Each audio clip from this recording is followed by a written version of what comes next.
கோவை மாவட்டம் தந்தே கவுண்டன் சாவடி மற்றும் கோபாலபுரம் ஆர்டிஓ சோதனை சாவடிகளில் லஞ்ச ஒழிப்பு போலீசார் சோதனை மேற்கொண்டனர். இதில் கணக்கில் வராத 2.13 லட்சம் ரூபாய் பறிமுதல் செய்யப்பட்டுள்ளது.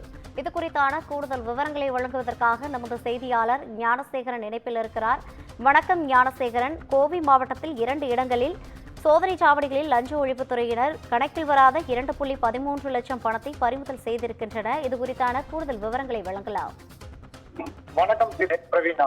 தமிழக கேரளா எல்லை பகுதியான கோவை மற்றும் பொள்ளாச்சி சோதனை சாவடிகளில் உள்ள போக்குவரத்து துறை சோதனை சாவடிகளில் இன்று அதிகாலை முதல் லஞ்ச ஒழிப்பு காவல்துறையினர் சோதனை நடத்தி வருகின்றனர்.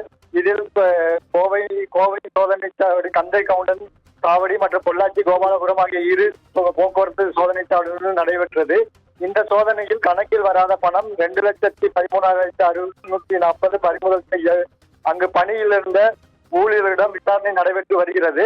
இந்த சோதனையின் போது தந்தே கவுண்டன் சோதனை சாவடியில் 1,47,560 பறிமுதல் செய்யப்பட்டது.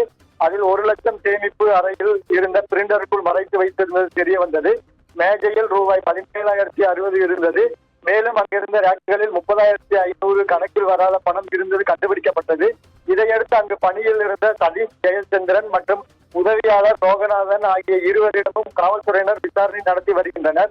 மேலும் பொள்ளாச்சி கோபாலபுரம் சோதனை சாவடியில் ரூபாய் 66,080 பறிமுதல் செய்து அங்கு பணியில் இருந்த தமிழ்ச்செல்வி மற்றும் சிவகுரு ஆகியோரிடம் விசாரணை நடத்தி வருகின்றனர். இந்த சம்பவம் போக்குவரத்து துறை வட்டாரத்தில் பெரும் பரபரப்பை ஏற்படுத்தியுள்ளது. லஞ்ச ஒழிப்புத்துறை காவல்துறையினர் அங்கு மேலும் அந்த 4 பேரிடமும் தீவிர விசாரணை மேற்கொண்டு வருகின்றனர். கூடுதல் விவரங்களை வழங்கியமைக்காக நன்றி ஞானசேகரன்.